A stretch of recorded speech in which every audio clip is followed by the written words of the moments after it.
یعنی کہ کابل کے ریزیڈینشیل ایریا میں جس طریقے سے ان کو when he was in his balcony ان کو نشانہ بنایا گیا تھا اور صرف وہی مطلب ٹارگٹ کیے گئے تھے, اسیسینیٹ کیے گئے تھے. یہ اس طرز کا دوسرا ایک واقعہ ہے, ہو سکتا ہے اس میں مماثلت ہو. لیکن میں یہ بات کرنا چاہ رہا تھا یہاں پر کہ جب ہمارا کریئر شروع ہوا تھا تو اس دوران ہم یہ بات کرتے تھے, اور یہ جو اسماعیل ہانیہ صاحب تھے اسی دوران یہ فلسطین کے وزیر اعظم بنے تھے 2006-7 کی آپ بات کریں اگر, تو اس وقت یہ ایک مطلب آپ یہ دیکھیں کہ ایک سیاسی رہنما کے طور پر سامنے آئے تھے. پھر محمود عباس صاحب کے ساتھ اختلافات تھے تو پھر انہوں نے ان کی حکومت کو برطرف کر دیا تھا, لیکن اس کے بعد بھی یہ حماس کے ایک سیاسی رہنما کے طور پر, مذاکرات کار کے طور پر ایک وہ شخصیت جو کہ چاہتے تھے کہ مذاکرات کے ذریعے مسائل کا حل ہو اور سخت گیر موقف نہیں رکھتے تھے, اور اسی وجہ سے یہ چھپتے چھپاتے نہیں تھے. آپ اندازہ کیجئے کہ یہ وہاں پر ایران پہنچے اور 7 اکتوبر 2023 کے بعد سے یہ بارہا انہوں نے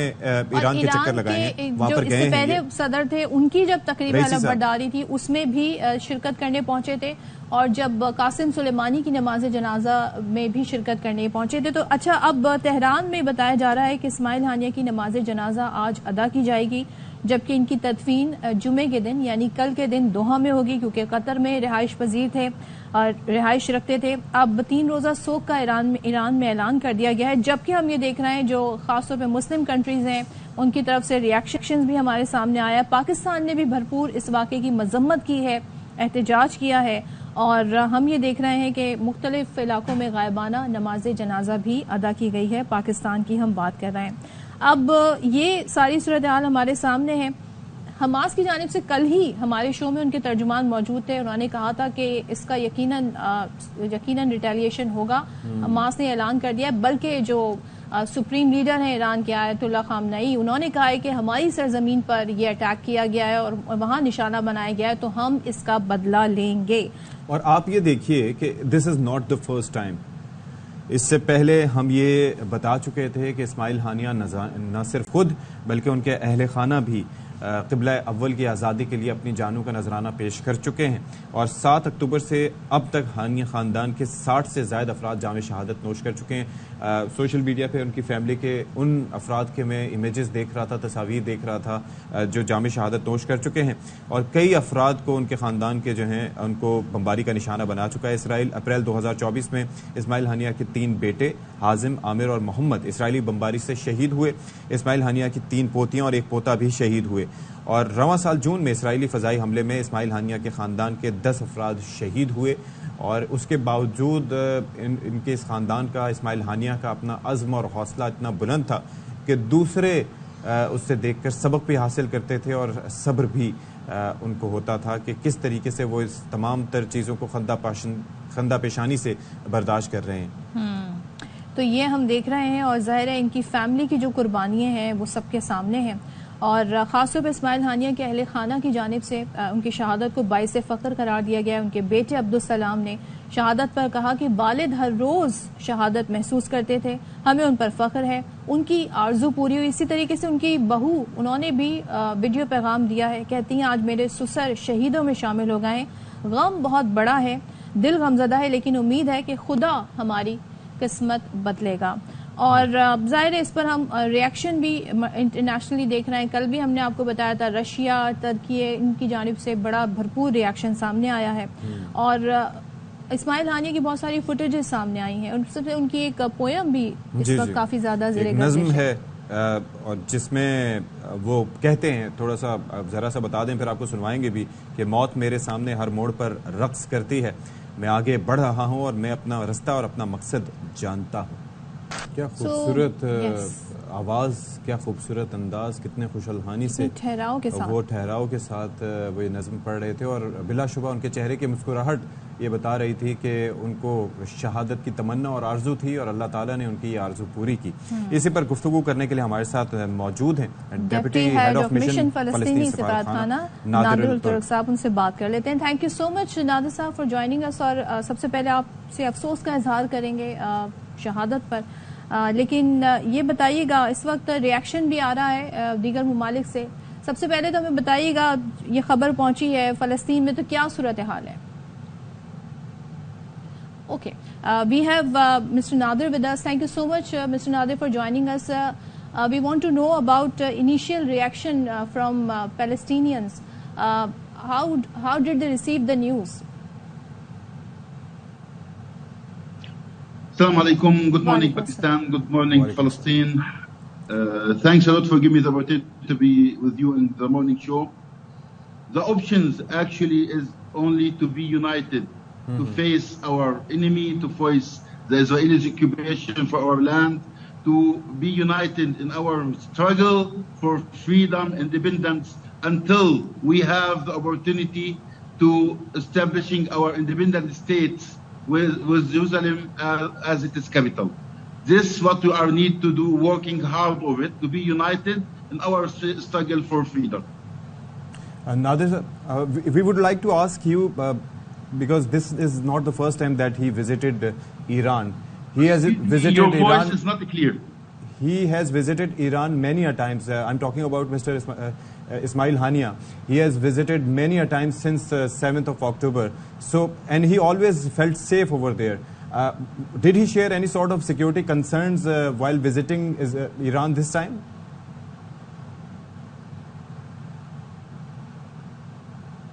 Actually, all these criminal actions by Netanyahu and his government, it is only to increase violence, increase and continue killing our own people, to continue this conflict forever, because the only opportunity for Netanyahu to stay as a prime minister, to stay in power, to keep his government safe and continue to be in power, is continue this war.